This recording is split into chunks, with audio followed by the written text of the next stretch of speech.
Thank you for listening to A Glimpse of the Kingdom. A Glimpse of the Kingdom can remain free because of generous donors like you. If you'd like to donate, feel free to do so online, or you can send payments through Facebook Messenger. Don't forget to tell your friends about it so that they can enjoy this ministry as well. Be sure to subscribe so that you don't miss any podcasts. You can listen to my daddy every single day, like in the gym, in the car, or just at home. Glimpse of the Kingdom is awesome!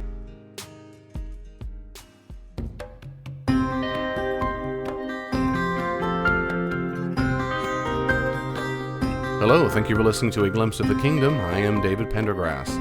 I received a question the other day from a listener. It was a really good one, and I'm going to read it to you. So, quote, I'd love to get tips from you on how to keep your emotions in check when talking with our atheist friends. I should say right off that I've never been nasty, rude, or ugly when I've engaged them, but I do find my heart rate elevating and adrenaline pumping a bit when I do engage in conversations. There is one dear friend I have from childhood that I discuss these things with and hope to reach him, but he is an angry atheist. Talking to him about the subject tends to zap my energy and feel like a competition of sorts. I played sports even into adulthood, so there was a natural inclination to, quote, win emotionally, even though my head knows ministering to him will be a lifelong endeavor. I'm completely aware of it as it is happening and try to throttle, but it is a challenge. It's not his arguments that make me nervous, as none of them are convincing. In fact, it's mostly based on pure disdain for all religion and belief in the supernatural in general. We are all in the same boat from this point of view. It's the typical, quote, religious people are closed-minded, bigoted, homophobic cavemen who cause all the wars and try to force their beliefs on you through manipulation and indoctrination on youth and society. I'm still trying to get him to understand that the question, does the supreme creator of everything exist, can be separated from organized religion and the people who worship false gods or practice their faith poorly. He gets worked up very easily, and I have to be very aware not to get sucked into a similar emotional state. I think that anger makes him feel alive, though he may end up giving himself a heart attack someday. And he says, seriously, he does do some other stuff. His health is in danger. Anyway, I've been successful keeping cool so far, but I really struggle to decide when I should engage him when he spouts off stuff that I find very unconvincing, if not ridiculous, simply because it is exhausting, and with the family to take care of, I simply don't have many cycles to be frantically texting responses from my phone at 10 p.m. in the evening. I really tried to stay off my phone after 8:30 so me and my wife can hang and decompress from the day. So how do you keep it from getting exhausted? Deep breaths? Do you summon Yoda? Send him fart jokes to lighten the mood? It's really good. That's right. I send your friend fart jokes. That's exactly what I do. End quote. Sorry. Yeah. Good question. Maybe a few quick reflections.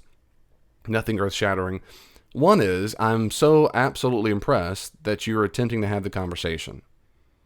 Really. I'm so very happy that you're attempting to have the conversation at all. That's really, really good.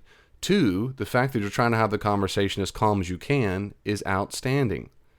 That's very, very good. You want to be the adult in the situation, and certainly the Christian adult in the situation in that conversation. So way to go for wanting to be that. And for what you said, it sounds like mostly you are that. So that's really good. Those two really, really good things. A third thing is, it's absolutely okay to have good boundaries. You don't have to be on the clock all the time for religious issues at 10 o'clock at night. Forget that. I wouldn't debate anybody late at night. I don't like debating in the first place. I like conversations, though. But I wouldn't debate or have conversations. I mean, if you look at my Twitter feed, the kind of horrible, dumb things that atheists say about me on Twitter, if I spent late at night, challenging them back and sending in questions or whatever, I'd go, whatever. I know it's different when they're family members. You might feel extra pressure because they're family, but there's nothing wrong whatsoever having boundaries and go, hey, it's a good question. Let's chat tomorrow. And if he keeps texting you back, you don't have to respond. Just wait till tomorrow or wait till whenever you want to talk. But you don't have to talk right then. There's nothing wrong with that at all.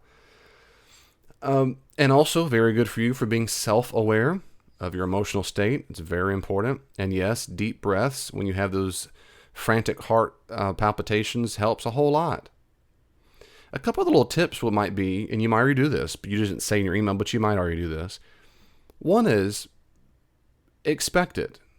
That is, that person will bring up things, the typical responses, where he's going to come from. That doesn't mean you're not open-minded and he might change his mind. What I mean is, it's powerful psychologically when we expect someone to behave a certain way. We are very upset with people when they don't do what we thought they were going to do.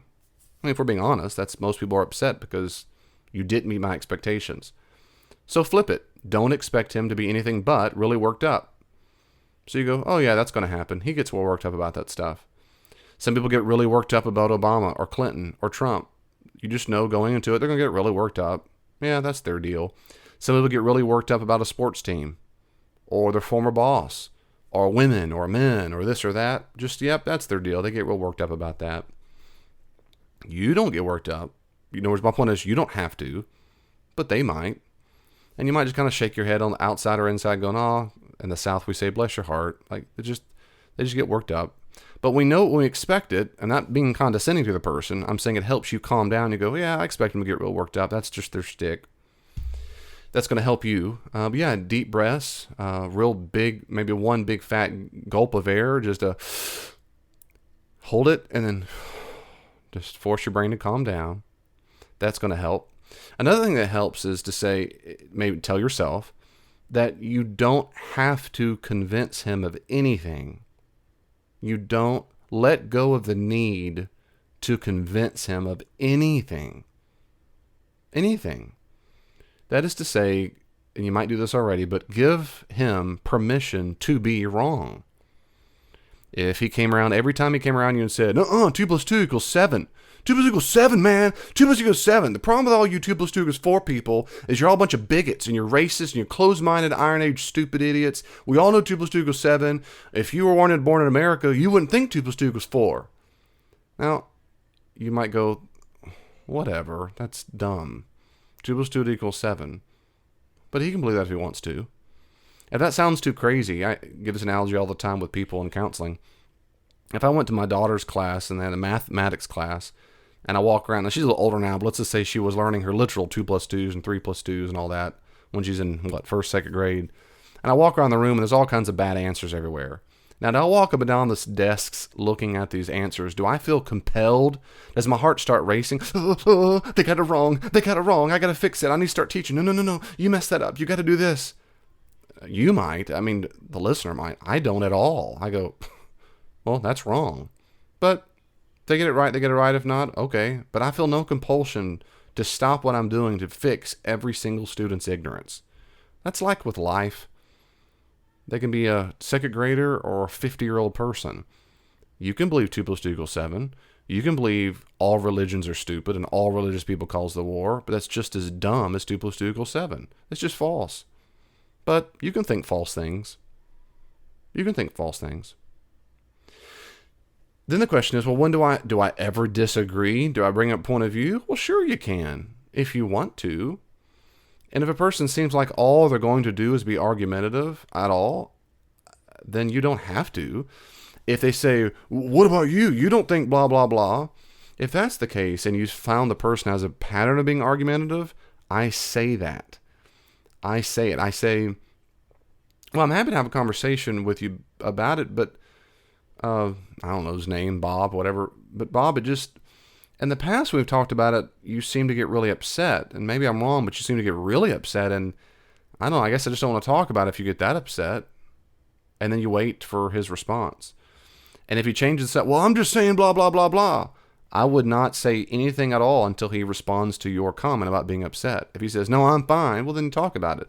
But if he goes, well, that's the problem, all you religious people, you just look at him and just grin. My point is, you're going to talk about him being upset before you change the subject. And that's not mean to do. It's not condescending to do. You don't tell him how to feel. You shouldn't get so upset. You're not his parent. You're just commenting on how it usually has gone in the past, and you don't want to experience that again. And so you're open to have a conversation, but not if it seems to bother you too much. And if he says, no, I'm fine, or whatever, and you start having a conversation, if he seems to get really upset again, bring it up again. Well, here's another example, Bob. Brother, it seems like, are you okay? Are you able to talk about this without getting too emotional or not? Because, I mean, it's okay to have emotions, but you seem to be hypersensitive to this topic. Am I wrong? That's okay to do. Another thing is, another thing, and this is more of a counseling role, more of a psychological role, but personally I'm very comfortable in that role because of my experience education, and you might not be. And that is to ask him about why it seems to make him upset. That is to say, you deliberately don't talk about Christian data or theistic data. Instead, what you talk about is his feelings. Why does he seem so opposed? And whatever it is he says, you ask him, why is that? No matter what it is. Well, I'm mad because religious people cause all the war. And I'll go, why does that make you mad? Well, because they shouldn't, whatever. So you think all religious people cause the wars? Yeah. So then you think I cause wars? Well, maybe not you, but everybody else does.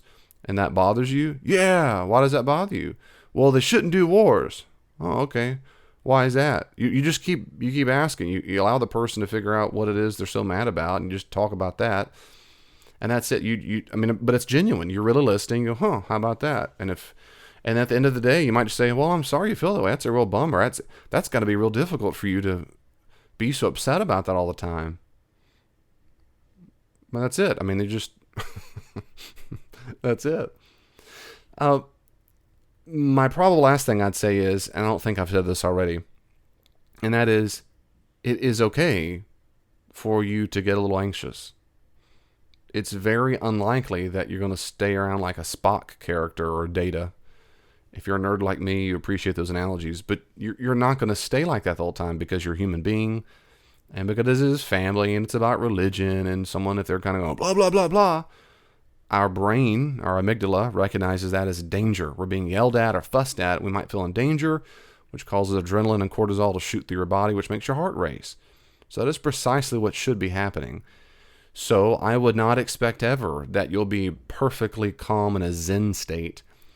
So that can't, or rather I would suggest shouldn't be your goal. Your goal should be to take your deep breaths, speak as calmly, as gently as you can, and really celebrate and praise God and praise yourself when you acted very gentle and kind during the whole conversation. That's it. So if your heart races, that's all right. If you get a little worked up, that's okay too. If you find yourself wanting so badly to be seen as right or convince him and 2 + 2 doesn't equal 7, well then you can check that. No, that's okay. He can believe something wrong. That's all right. If he says nonsense, you can always just shake your head and say, Bob, that's crazy, man. That's crazy. And then, how's the weather these days? You just make it, whatever. The more you normalize it, the more he sees that he can't get you riled up. It will probably take away the feedback loop that he's getting, the payoff of seeing you get riled up. So you can take that away, and he might get more frustrated, but eventually he'll stop doing it, getting too worked up, because you won't get worked up. That's my 12 cents. It's 12 minutes long podcast. Brother, keep up the good work. Keep thinking about it. Keep praying about it. Pray for, everything. I'm just encouraging you again. Keep praying about that you're doing what you're doing now. Speak as gently as you can. Try to figure out ways to talk to him. Keep praying about it. Have your boundaries. And it sounds great, brother. God can use that in amazing ways. So everyone listening, go do ye likewise, as the King James says. And Jesus, I know. God bless. See you next time. Thank you so much for listening to the podcast. I really do hope that you enjoyed it. I hope you'll listen more. If you want more, go to davidpendergrass.com. There are tabs at the top that let you have access to all the podcasts I've recorded, to sermons I've done, books I've written. They're all there at davidpendergrass.com.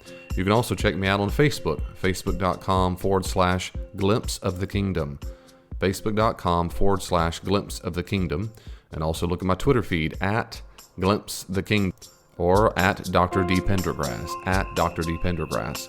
There's tons of ways to reach out. I hope you will. Send me your questions, send me your comments. If you'd like to support the ministries of Glimpse of the Kingdom, you can also find ways to give online on davidpendergrass.com. If you'd like for me to come and do some consulting, check out my website, davidpendergrassconsulting.com, and I'll be happy to come out and speak to your organization and help and train any way I can. God bless you. See you online.